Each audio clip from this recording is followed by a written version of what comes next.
Hey everyone, welcome back. I am Martine, and you are listening to and watching Martine's Musings.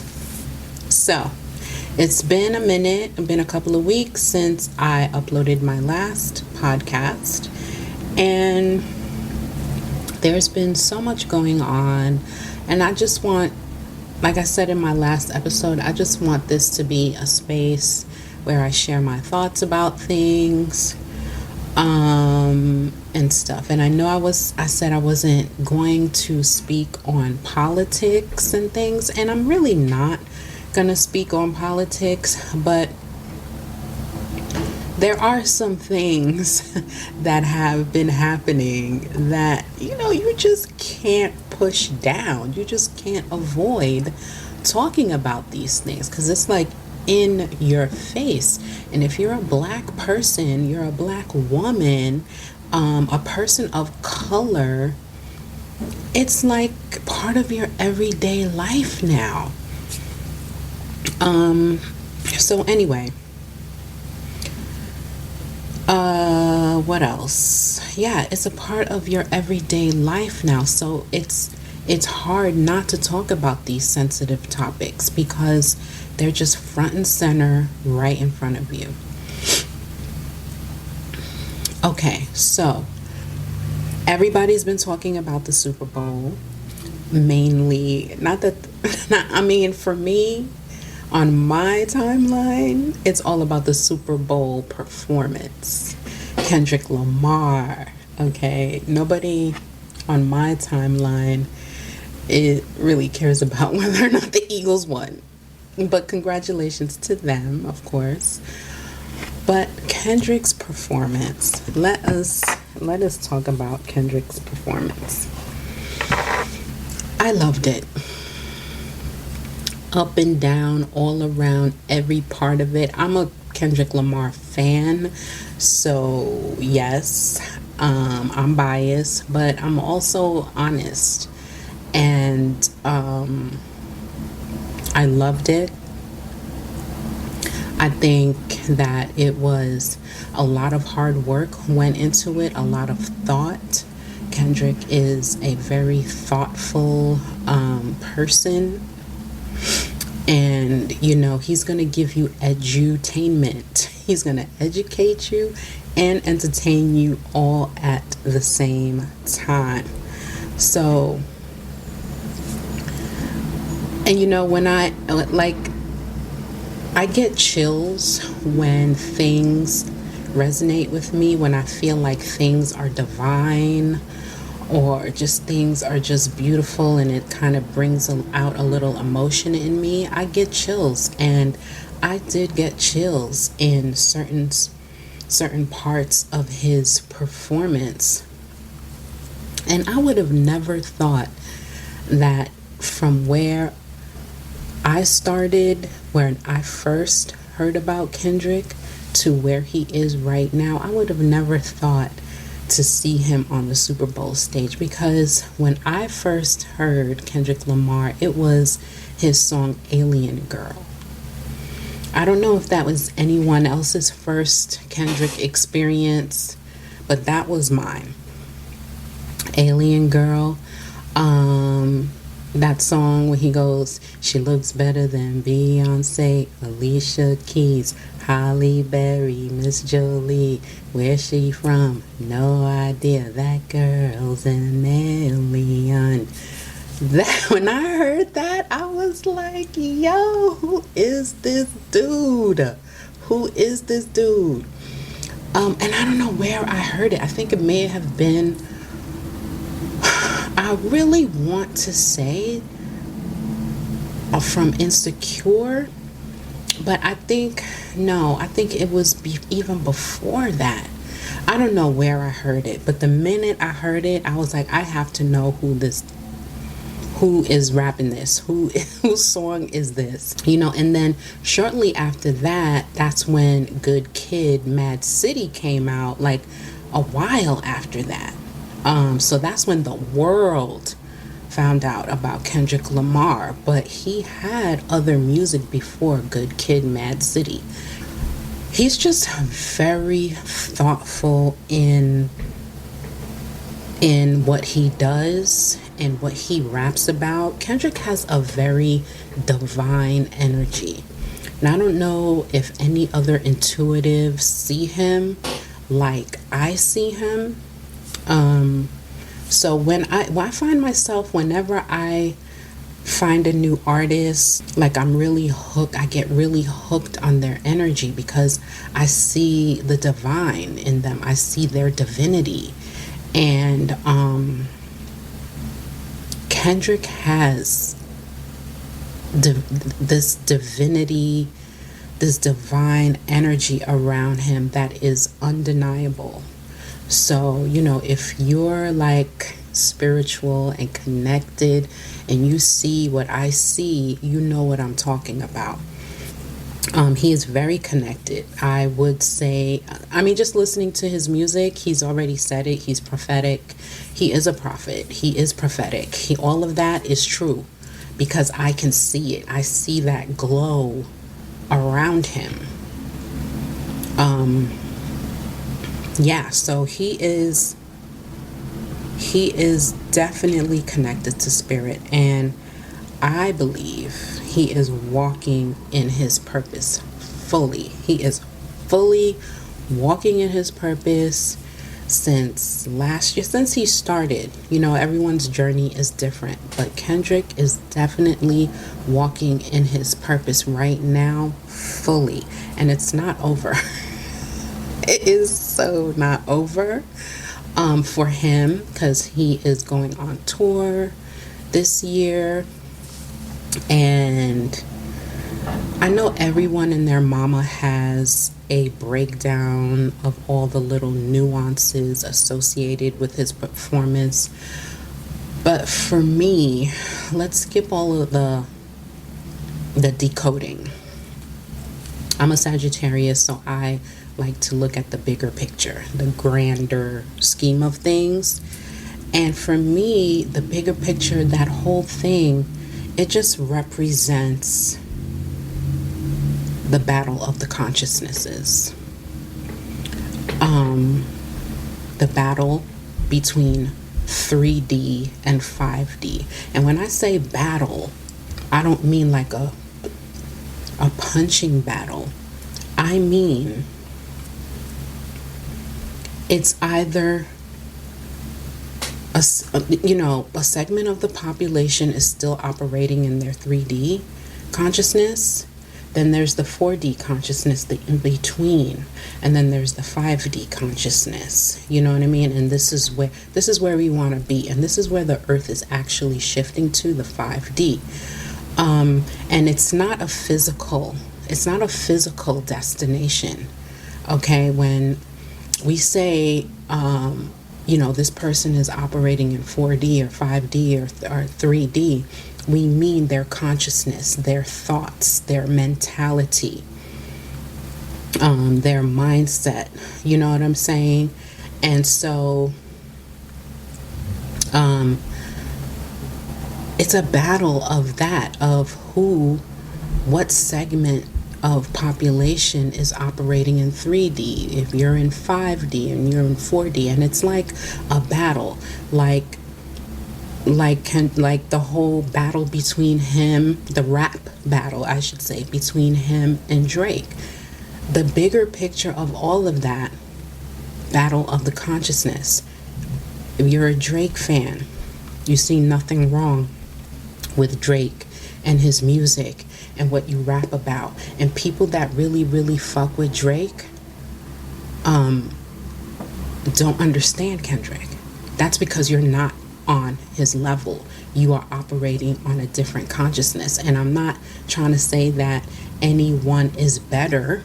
I'm not saying that anyone in 3D is less than. That is not what I'm saying, but I'm just saying that it is different. So, like Drake fans, they don't get what the hoopla is about Kendrick because they're not operating on the same consciousness, and vice versa.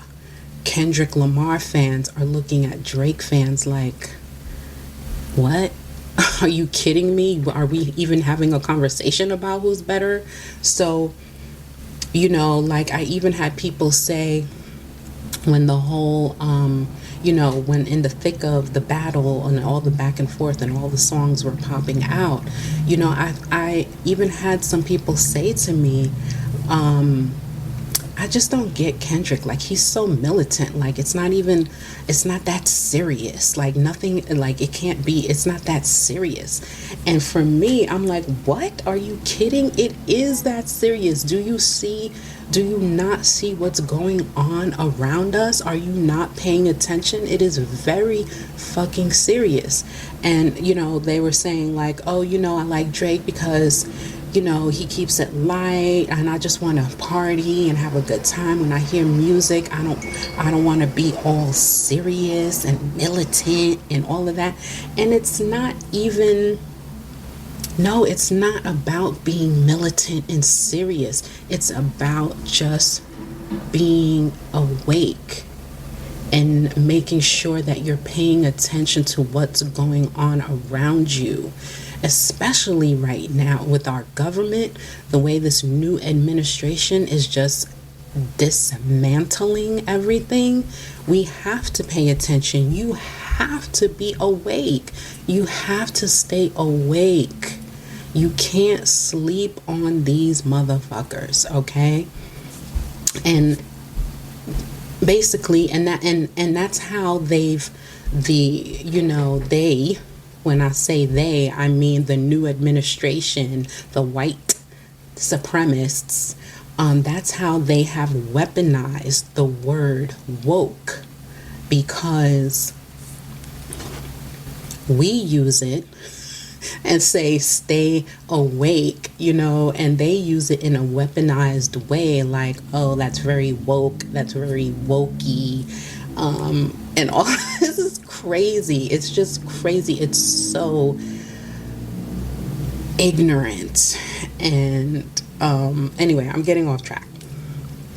But what I'm trying to say about Kendrick is that whole, it's just a bigger conversation than just music. It's a bigger conversation, and what he was conveying, his message in that Super Bowl performance, is not just happening in music. It's happening globally.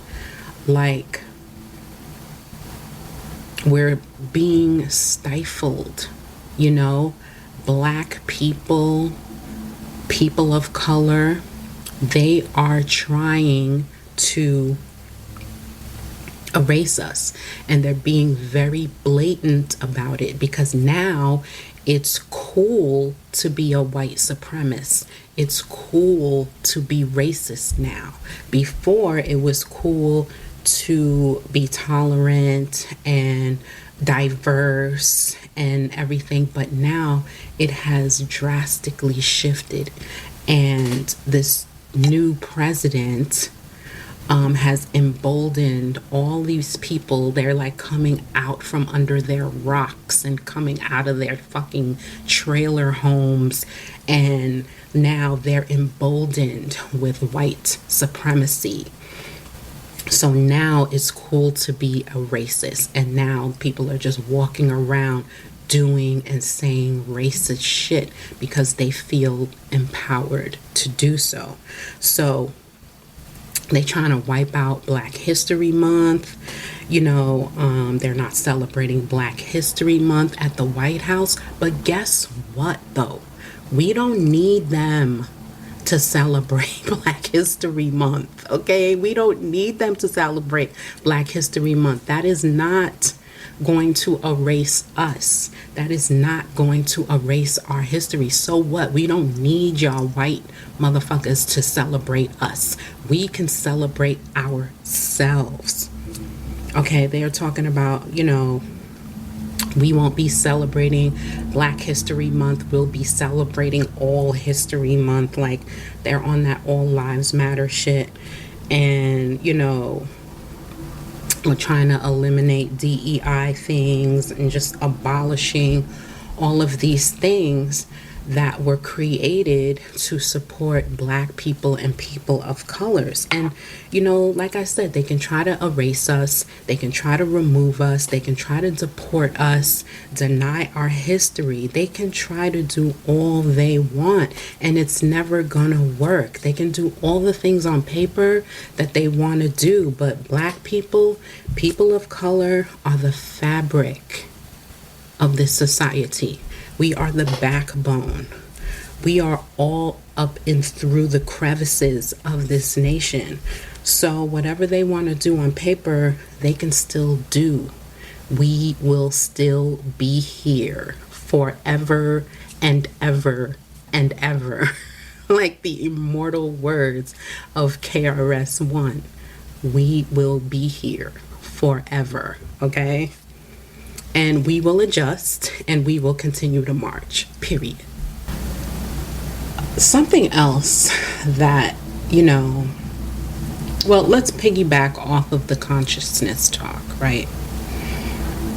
Because we see it happening in everything that's going on right now. We see it happening in our lives on a grand scale and even on a minute scale as well. There is a shift. There is a shift in energy globally. You know, people are, on one hand, people are waking up to the fuckery of this nation, of this society. But then also, there's, on the other hand, there are people that feel emboldened to hate against others that are different from them, whether it be their race, their gender, sexual orientation, what country they come from. You know, so it's like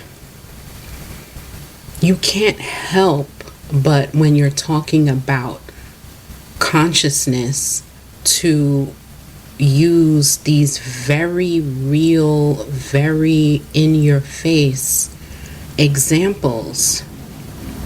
And I think that's what we're going to be facing. We're going to be dealing with this type of behavior, this type of battle of woke versus not woke consciousness for a very long time. Because if you follow astrology, you know that Pluto, which is the planet of transformation, Pluto is the planet of transformation in the way that when the transformation takes place, it's rough, okay? Pluto drags you, all right? And Pluto is about transformation and healing, yes, but in a dragalicious way, okay? It's gonna be in your face. It's gonna be uncomfortable. It's going to be like, yo, is this really life right now? And that's what we're experiencing, right? Don't you wake up every day and ask yourself, like, yo, is this real life right now? That's Pluto in Aquarius fucking shit up, okay? Just fucking shit up, taking things down, blowing things up.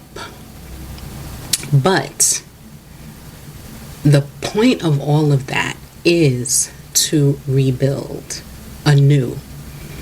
So we're gonna have to go through this fuckery. This is the era of fuckery in order to build anew, period. It is what it is. It is what it is, unfortunately. And I don't want to say that I'm here for it, because I'm looking forward to my own personal transformation. I have to be honest. You know, And I think that's what people in this time really need to do, is focus on yourself. And I'm not saying that in a selfish way. I'm saying it in a self-preservation way. Okay, focus on yourself and your loved ones and your immediate situation. Because why? Because while there are people out there who don't believe in the connectiveness of us all, we are all connected. Okay, what affects one will eventually affect another, and then another, and then another, and then it grows. So if you focus on yourself, you focus on keeping your vibes high and keeping your frequency fast, right? And keeping your shit in order, okay, that diffuses out to others. Do you know what I'm saying? And you contribute to a positive energy shift. Whereas if you're gonna stay if you're gonna stay in the matrix way of thinking, in the 3D way of thinking, where all you want is material gain, and we're all not connected, you're different than me, so I don't know you, we're not connected, nothing, like you don't belong here, all of that type of divisiveness and hate, well, that's not going to help in a positive energy shift, right? So that's what I mean about the battle of the consciousness. It's all about where you are in your mindset. All right, so if you take care of yourself, take care of your family, your loved ones, your immediate space, your immediate circumstances, that will in turn contribute to the overall shift of everything into a positive energy and shift into the 5D. If you look at everyone as humans, as people that are connected to each other, you are contributing to the shift into the 5D. It is not a physical shift, it is a mental shift. Okay? Another thing that I wanted to talk about too is, and I was pondering about this the other night, why does whenever we start something, whenever we're trying to manifest something, why do we always want to start things at the finish line? And I am a culprit of this. I am absolutely a culprit. And it was like a download that came to me because, I'm in my head a lot about, my livelihood, my artwork, what I'm creating, how I'm promoting myself. How can I take my art and sell it and monetize it and be successful, right? So I'm always in my head and I'm like, why isn't this happening? Why? And it was like a download that came upon me the other night. It's like, girl, you cannot start at the finish line. You can't start at the finish line. The start line is the start line. Okay, so, and there's a whole lot of shit in between start and finish. Okay, everything has an end result. There's a path, there's a journey. You can't, like, if someone who is in college and plans on going to medical school and wants to follow the path of a medical professional, right? They have to follow that path. They have to go to school. They have to do all the things, take all the exams, do all the tests and all of that goes with that in order to get to the path of MD, right? And it's the same with artistry. I mean, it's not as official. It's not, there's no paperwork. I'm an artist. I call myself an artist because I'm artistic, I'm creative, and I like to make shit. Okay? But there is a path. And the growth is in that path, is in that journey. So, because I was in my head like, why isn't this happening? Why? I was whining to myself. And my spirit guys would just dropped. It was like, you can't start at the finish line. That's what I heard. You can't start at the finish line. And I was like, well, shit. And it was like, they were so tired of me. And they were like, boom, okay, just drop that gem on her real quick so she can shut the hell up. And that's just what happened. That is just what happened. I shut the hell up. And I was like, that is so true. Because I needed it to be said to me that way. I needed that download. Because, and then I saw, I'm sorry, and then I saw my progression. Do you know what I mean? When I first started painting, when I first started drawing, till now, I see the progression in my work. And my work to me is so much better. Yeah, it's better now than it was then. And I've learned so many different things from so many different people, different artists, I should say. On Patreons, on YouTubes, on Skillshare classes, on Domestika classes. Like, what did I think I was supposed to, why did I think I was supposed to come out the box and throw my art down on the table and be like, here? And like, next thing you know, my shit's in Target or Walmart, or I have a children's book illustration deal, or all the things, because I was seeing all these other artists get all of these opportunities, right? And which are all well deserved, but they didn't come out the box with those opportunities. They worked hard, they grinded. And yes, I've been grinding for a couple of years too. But when I was thinking that, I was like, well, but what about me? What about me? And I felt kind of silly in that moment, because I'm like, girl, you have to go through something too. You have to learn. There is growth in that journey, and there has been growth for me in the journey. Journey's not over. The journey's not over. My art journey is far from over, because I know that I'm going to be successful in the way that I want to be successful. Success is different for different people, and in the success that I want to achieve with my art, I know it's available to me and I will access it. I know that. But I had to really come to terms with the fact that I have to journey through. I have to grow more. I needed to grow my skills more. I needed to learn more. And I'm still learning. I don't have one particular style. And there's a thing in the artist community about, finding your art style, finding your style.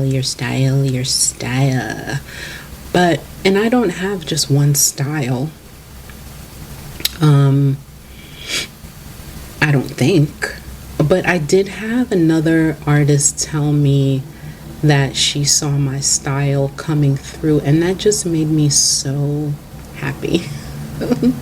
With that comment, she doesn't know what she did for me that day, but I was like, oh wow, I have a style. Like, you recognized my stuff?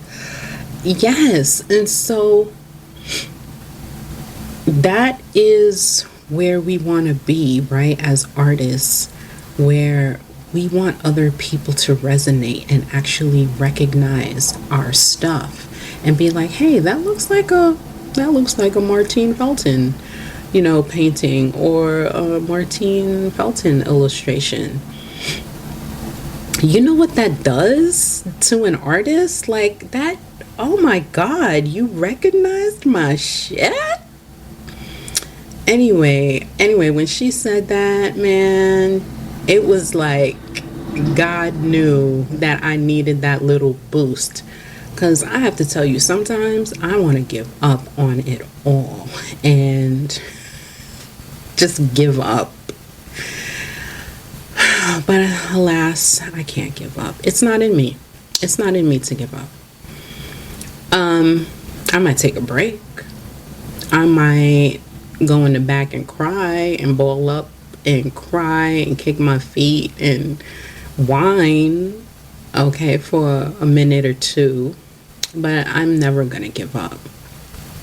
And I'm just delivering that message because it was so profoundly delivered to me. And I felt like everybody needed to hear this. You can't start at the finish line. Okay? There is growth in the journey. There are things that you need to pick up, take with you, leave behind, incorporate, go through, go over, go under. There are things, there are nuggets, very important nuggets within that journey. Okay, so you can never start at the finish line. Okay, if it's something that matters to you, if it is your passion, then the journey should be that much important than actually getting to the finish line. You know what I'm saying? So anyway, that's what I wanted to talk about. I just needed to get those things off my chest, out of my head. Yeah, and I want to thank you all for listening to this on podcasting platforms. And if you're watching this on YouTube, thank you. And do me a favor and follow me on YouTube. Like it, comment, and do the same, whatever the thing is on the podcasting platforms. I have no idea. Follow me. I guess you can follow me on Apple. But anyway, thank you for listening. Thank you for watching. And I will talk to you all on the next episode. Take care. Bye.